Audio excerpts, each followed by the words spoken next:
Hello friend, this is Rahul. Welcome to my YouTube channel Vats IAS। तो आज हम नए वीडियो में नई स्टडी आज करेंगे।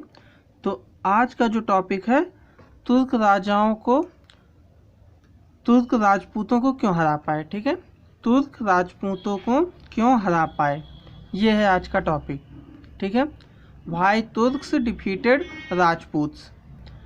तो ये जो टॉपिक है मेनली ये कवर करता है मेंस के एग्ज़ाम को।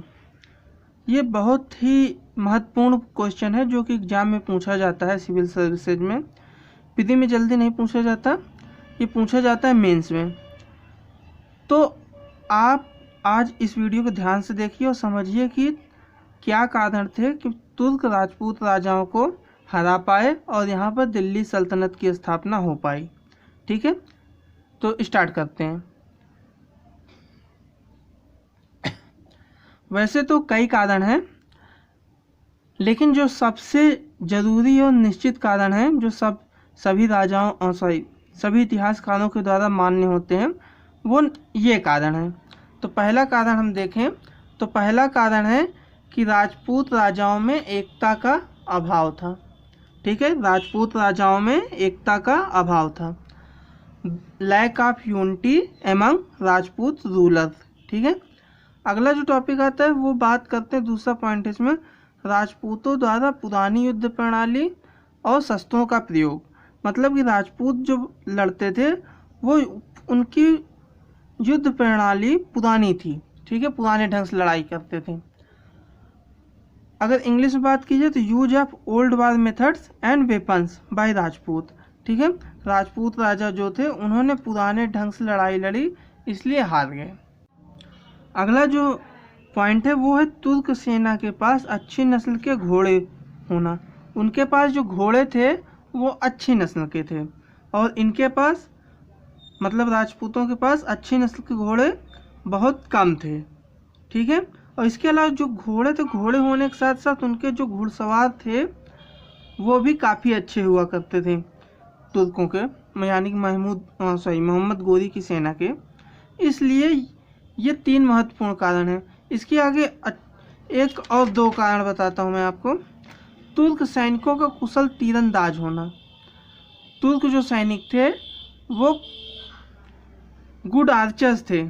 तुर्क्स वर गुड आर्चर, मतलब वो अच्छी तीरंदाजी करना जानते थे। ठीक है, और ये दिया है कमेंट फक्र मुदव्विर ने।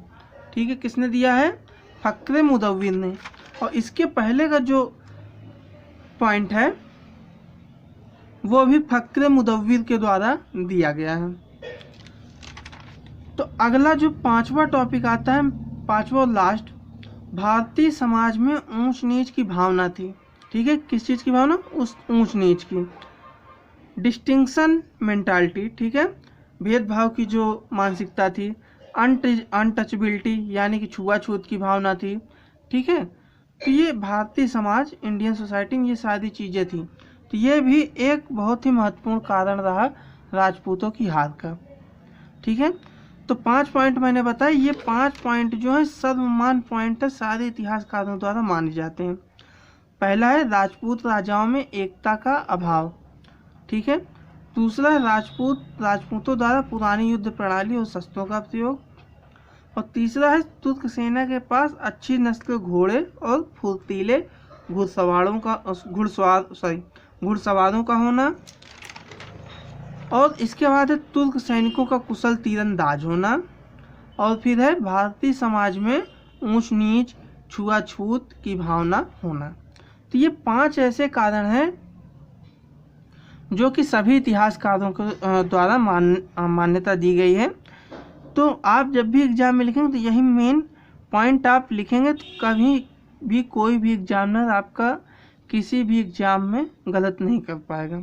चाहे इंडिया का, चाहे जो भी सिविल सर्विसेज का मेंस हो या फिर किसी स्टेट लेवल की SSC टाइप की एग्जामिनेशन होंगे या क्लास B लेवल का एग्ज़ाम होगा, अगर मेंस एग्ज़ाम होता है और अगर ये क्वेश्चन पूछा जाता है वहाँ पे, तो आप ये 5 आंसर लिखेंगे तो आपको अच्छे नंबर मिलेंगे।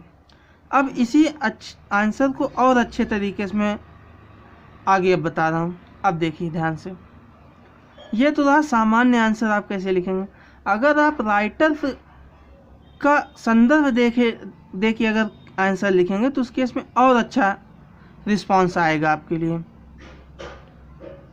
तो अब कुछ राइटर्स के द्वारा कही गई बातों को बताऊंगा, ठीक है, कि उनकी क्या मान्यताएं थी। तो पहला है हसन मिजामी का, मिजामी नहीं, हाँ मिजामी, हसन मिजामी और मिनहाज उस सिराज। क्या नाम है? हसन मिजामी और मिनहाज उस सिराज, ठीक है। तो इन इतिहासकारों के अनुसार तुर्कों की विजय दैवी कृपा थी, मतलब कि उनकी जो विजय हुई, उनकी विक्ट्री वो गॉड गिफ्टेड थी, मतलब उन पर भगवान की कृपा रही, ईश्वर की कृपा रही, इसलिए वो जीत गए, ठीक है, और राजपूत हार गए। ये हसन मिजामी और मिनहाज उस सिराज ने कहा है। हसन मिजामी और मिनहाज उस सिराज, ठीक है, ये दो राइटर थे। अगले एक राइटर आते हैं जदुनाथ सरकार, ठीक है। तो जदुनाथ सरकार ने कुछ कारण बताए हैं तुर्कों की जीत के लिए। उनका पहला कारण है तुर्क भाग्यवादी थे, उनके साथ उनका लक था, किस्मत उनके साथ थी, इसलिए जीत गए। और दूसरा कारण है, ये और ज़्यादा इम्पोर्टेंट है, इस्लाम में जातीय समानता की भावना, मतलब कि इस्लाम में जातिवाद नहीं था और जाति पक्षपात या भेदभाव की कोई संभावना नहीं थी। तो इस प्रकार से इस्लाम में जातीय समानता की भावना भी उनके जीत का कारण बना। और इसके बाद एक और पॉइंट है, ये जदुनाथ सरकार के द्वारा बताया गया है कि मुस्लिम सेना जो थी, यानी कि मोहम्मद गोरी की सेना, वो शराब से दूर रहती थी, ठीक है। तो तीसरा कारण था मुस्लिम सेना का शराब से दूर रहना। ये थे कारण जदुनाथ सरकार के द्वारा बताए हुए।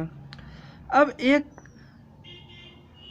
अंग्रेज राइटर है एल्फिंस्टन, ठीक है। एल्फिंस्टन ने क्या कहा है, इन्होंने कहा है कि तुर्क जो थे लड़ाकू जनजाति थे, इसलिए जीते, और ये पूरी तरह से अमान्य मत है, ठीक है, ये माना ही नहीं जाता। एल्फिंस्टन ने जो दिया है कमेंट इसके बारे में, जो पॉइंट बताया है, वो गलत माना जाता है, इसको सही नहीं माना गया है, ठीक है। अगला एक और इंग्लिश राइटर ये भी है, लेन पूल और विंसेंट स्मिथ, ठीक है, लेन पूल और विंसेंट स्मिथ। तो इन्होंने भी एक कारण दिया है, उसको भी अमान्य कहा गया है, उसको भी माना नहीं जाता। इन्होंने कारण दिया है कि तुर्क मांसाहारी थे, इसलिए जीत गए, और इसको भी माना नहीं जाता। ये दिया था लेन पूल और विंसेंट स्मिथ ने, ठीक है। अब आगे इसके देखते हैं, एक राइटर है रमेश चंद्र दत्त, ठीक है। रमेश चंद्र दत्त जो हैं, उन्होंने कहा है कि भारतीय समाज का आर्थिक और सामाजिक पतन हो गया था, ठीक है, आर्थिक और सामाजिक पतन, और ये बहुत ही महत्वपूर्ण मत है। अब तक जितने भी कमेंट्स या पॉइंट राइटर्स के द्वारा बताए गए, उसमें से सबसे महत्वपूर्ण कमेंट यही है, रमेश चंद्र दत्त ने जो कि दिया है। इसमें कहा गया है कि भारतीय समाज का आर्थिक और सामाजिक पतन हो गया था, इसलिए।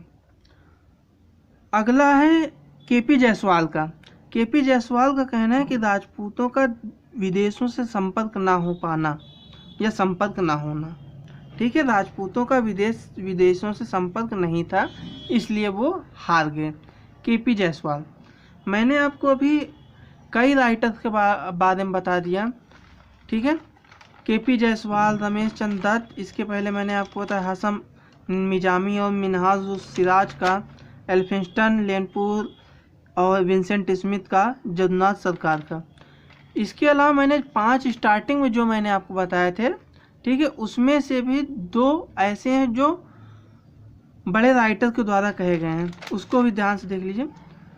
जो इसमें से तीसरा पॉइंट था, तुर्क सेना के पास अच्छी नस्ल के घोड़े और फुर्तीले घुड़सवार थे, ये कहा गया था फक्र मुदव्विर के द्वारा। और अगला जो चौथा पॉइंट था, तुर्क सैनिकों का कुशल तीरंदाज होना, यह भी फक्र मुदव्विर के द्वारा कहा गया था। ठीक है, तो ये जितने भी इम्पोर्टेंट राइटर हैं उनके बारे में मैंने बता दिया। अब आगे चलते हैं। जो इन सब की स्टडी करने के बाद अगर देखा जाए कि वास्तविक कारण क्या है, डीप में स्टडी की जाए, तब आता है सामने, उसकी भी जानकारी यहाँ पे ले ले रहे हैं। तो इसमें जो आता है पहला पॉइंट, वो आता है सामंत प्रणाली का। ठीक है, जो तुर्कों की सामंत प्रणाली थी और राजपूतों की जो सामंत प्रणाली थी, दोनों में काफ़ी अंतर था, जमीन आसमान का। कैसे?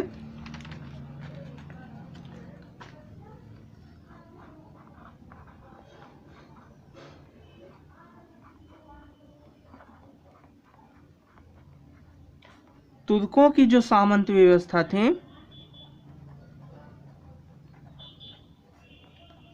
ये वंशानुगत नहीं थी, ये योग्यता के आधार पे थी।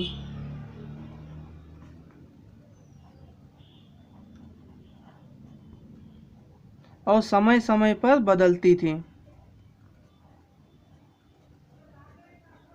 ठीक है, तुर्कों की जो सामंत व्यवस्था थी वो योग्यता के आधार पर होती थी, वंशानुगत नहीं होता था, और इनके जो सामंत होते थे समय समय पर बदलते रहते थे। लेकिन इसके उलट जो राजपूतों के सामंत थे, वो उनकी व्यवस्था वंशानुगत थी। मतलब कि अगर एक सामंत हुआ है तो उसका बेटा या लड़का या पुत्र जो है वो उसके बाद सामंत होगा, जैसे राज वंशों की व्यवस्था होती है उस टाइप में।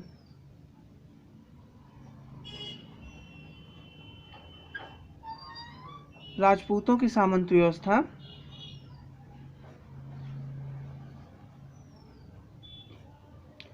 ये वंशानुगत है,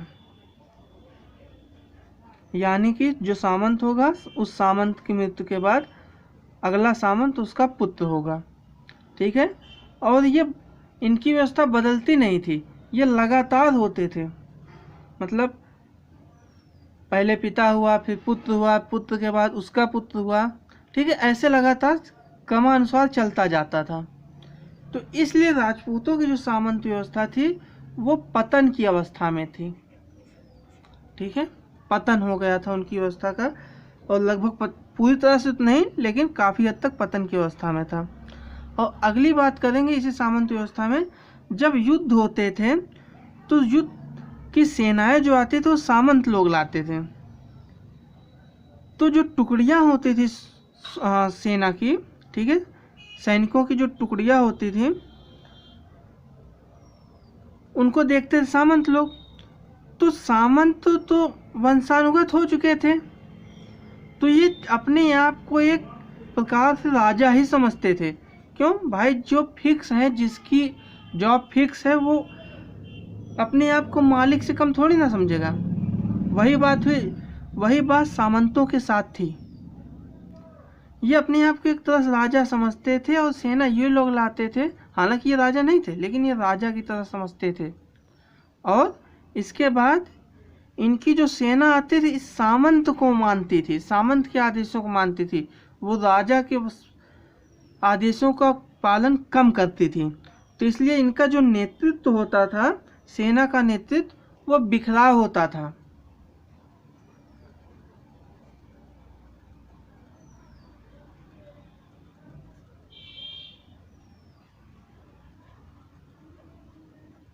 ठीक है, सेना का जो नेतृत्व होता था वो कुशल ढंग से नहीं हो पाता था, उसमें बिखरा हुआ होता था।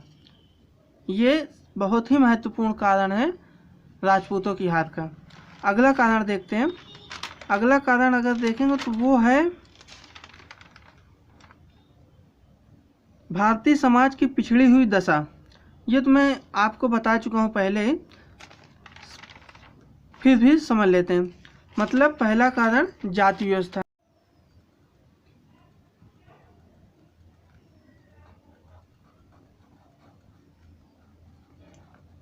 राजपूतों के शासन में भारतीय समाज में जाति व्यवस्था काफ़ी प्रबल रूप से थी और इसके बाद यहाँ पे वर्ण व्यवस्था होने के कारण सभी जातियाँ भाग नहीं लेती थी युद्ध में। सभी जातियाँ युद्ध में भाग नहीं लेती थी।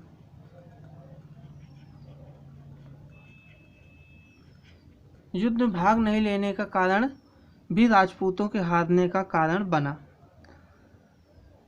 और इसके अलावा अब सामाजिक और जाति व्यवस्था को समझने के बाद जो अगला टॉपिक है उसको भी समझ लेते हैं, वो है धार्मिक कारण। ठीक है, धार्मिक कारण की अगर बात की जाए तो भारतीय समाज के जो धर्म होते थे वो सहिष्णुता पर आधारित होते थे।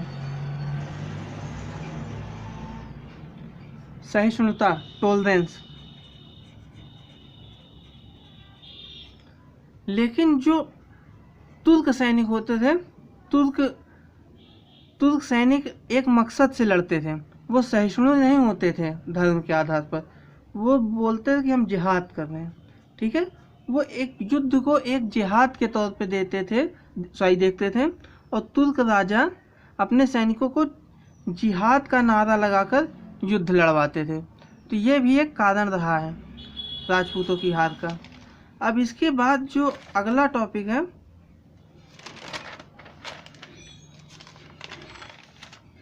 वो है राजनैतिक कारण। अब राजनैतिक कारण भी देख लें तो राजनैतिक कारण ये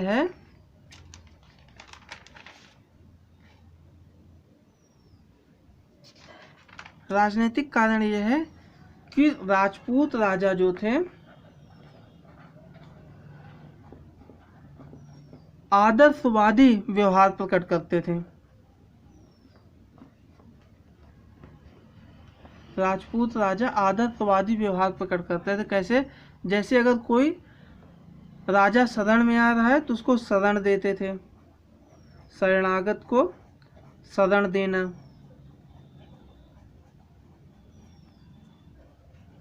ठीक है, इसके अलावा अगर सेना भाग रही है तो उस पर पीठ पीछे आक्रमण ना करना। ठीक है, भागती सेना पर आक्रमण ना करना।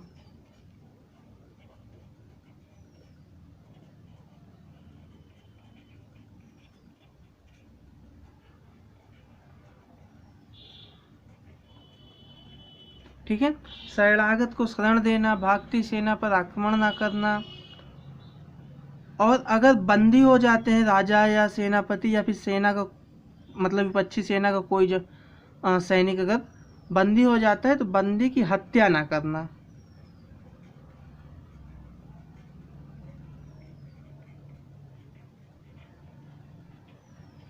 और इसके अलावा युद्ध के आदर्श नियमों का पालन करना।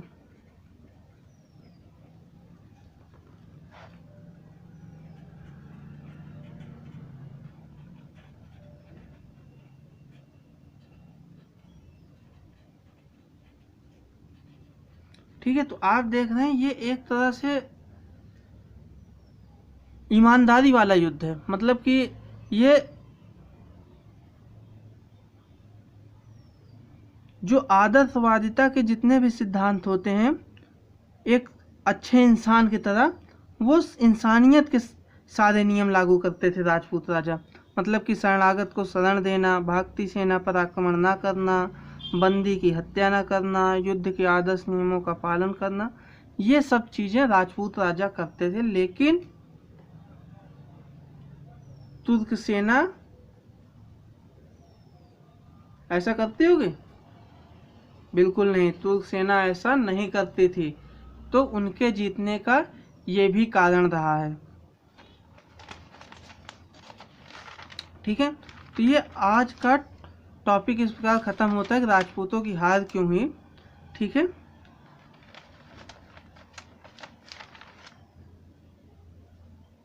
अच्छा, राजनीतिक कारण में एक चीज़ और आएगा। ये सारी चीज़ें तो हैं, इसके साथ एक और है वो मैं आपको बता दे रहा हूँ।